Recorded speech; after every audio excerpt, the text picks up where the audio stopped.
Governments denied them, scientists ignored them, but the people who saw them could never forget what they found in the darkness. These are their stories. Welcome to Cryptid Chronicles.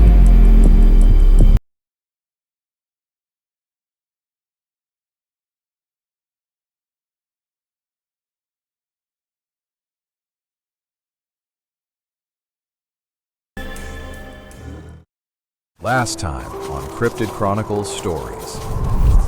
6 friends drove into the Colorado Rockies for a camping trip. What they found waiting for them in those snowy mountains was something ancient, something hungry, something that had already chosen one of them. This is part 2, the consuming. Nobody spoke, nobody moved. The trucks weighed 4,000 pounds each.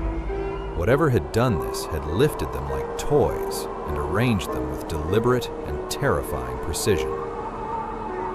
Cole grabbed Marcus by the jacket and said only one word: run. They ran without direction, without a plan, pure animal survival instinct taking over completely. Danny grabbed Lisa's arm when she stumbled. Reese dropped his camera without even noticing. Marcus was screaming something, but nobody could hear him over the sound of their own terror and the crashing of something massive moving through the trees, parallel to them. They found the ranger station 2 miles from camp, purely by accident. Danny kicked the door open and piled inside, slamming and bolting it behind them. The small wooden building felt paper thin against whatever was outside. Cole immediately began pushing a heavy cabin against the door. Lisa sat in the corner and said nothing. Her eyes were somewhere else entirely. Sarah knelt beside her and checked her pulse. It was wrong, too slow, too rhythmic, like a metronome rather than a human heartbeat. Lisa's skin was ice cold, despite running through the forest. And when Sarah shone her flashlight into Lisa's eyes, her pupils did not react to the light at all. Sarah stood up slowly and backed away from her friend. Cole pulled Sarah aside and whispered what his grandfather had told him about the Wendigo curse. That it did not just hunt its victims, it marked them, claimed them slowly from the inside, changed them piece by piece until there was nothing left of the original person. And the first sign of the claiming was always the same. The eyes stopped reacting to light. Marcus refused to believe it. He crossed the room and put his arm around her, told her everything was going to be fine. Lisa slowly turned her head toward him and smiled. But the smile was wrong, too wide, too knowing, like something wearing Lisa's face and not quite getting the expression right. The temperature inside the station dropped 10 degrees in 30 seconds. Their breath became visible in the air. The lamp flickered violently, and from directly outside the door came a sound that stopped every heart in the room. Not a howl, not a roar, a voice, speaking in that same ancient language, but this time, Lisa answered it. Lisa stood up slowly. Her movements were wrong, too fluid, too precise, like a marionette being controlled by something that had studied human movement, but never quite mastered it. She walked toward the barricaded door. Danny grabbed her arm. She looked down at his hand, then looked up at him with those flat, empty eyes. Danny let go immediately. Sarah made a decision. She grabbed the emergency flare kit from the wall, loaded the flare gun, and shot through the window into the forest outside. The red light flooded the darkness, and in that light, they finally saw it fully for the first time. 12 feet tall, skin stretched so tight over its skeleton that every bone was visible beneath, arms hanging past its knees, ending in fingers like black razors, a face that had once been human, but had been pulled and stretched into something that retained just enough humanity to be far more terrifying than any animal. And it was looking directly at Lisa. Lisa pressed her hand against the window glass. On the other side, the Wendigo pressed one massive razor-fingered hand against the glass from outside, perfectly mirroring her. Cole screamed at everyone to get away from the windows, but before anyone could move, the creature did something none of them expected. It stepped back, sat down in the snow, and waited. It waited for 3 hours, completely still, completely silent, sitting in the snow outside the station, like a patient and ancient thing that understood time differently than humans, like something that had been waiting for centuries. It had no difficulty waiting a few more hours.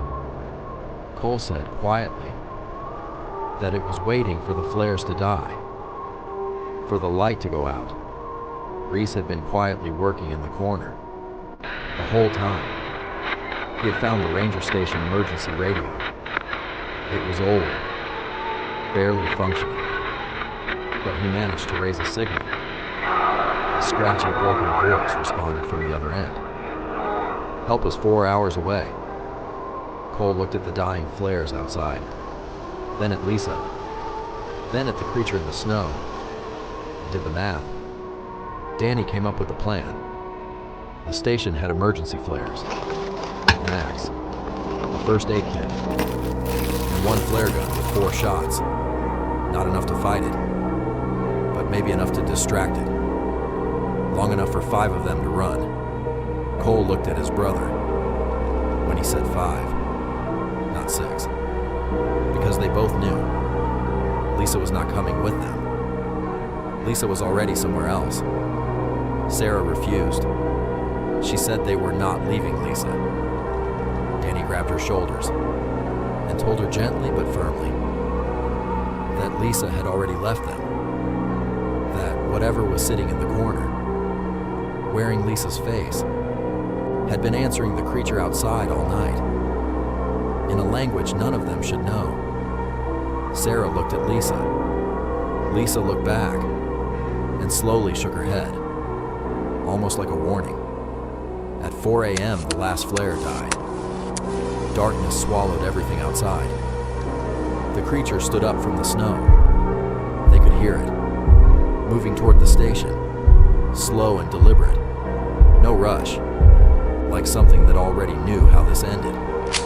Fired the flare gun through the window, buying them 40 seconds of light and confusion. Cole threw open the back door and screamed at everyone to run. 4 of them ran. Sarah stopped in the doorway and looked back at Lisa one last time. Lisa was standing in the middle of the station, perfectly still, watching them go, with those flat, empty eyes. And then she did something that Sarah carried with her for the rest of her life. For just one single moment, the real Lisa came back, her eyes filled with tears. She mouthed 2 words, "I'm sorry." They ran for 2 hours straight, through the dark, snowy Colorado wilderness. They heard sounds behind them that they never described publicly afterward. When rescue teams found them at dawn, on the highway, they were frostbitten, traumatized, and unable to speak coherently. For nearly a week, the ranger station was found completely empty. No sign of Lisa, no sign of the creature, no sign of anything, except 5 sets of footprints leading out the back door, and 1 set leading deeper into the forest. The official report listed Lisa as missing, presumed dead due to exposure. Nobody in authority believed a word any of them said, but Cole never went back into any forest for the rest of his life, and every winter without fail.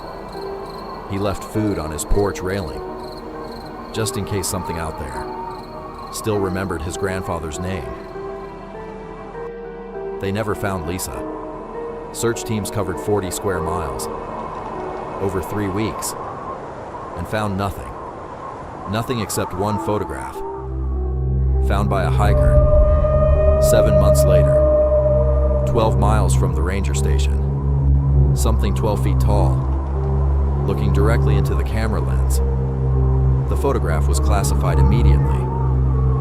It has never been released to the public. Some hungers are never satisfied. Some losses are never explained. And some photographs are never meant to be seen. This has been Cryptid Chronicles Stories. If you made it to the end, you already know what to do. Subscribe, turn on notifications, and never watch alone. We will see you next Friday, if something lets you get there.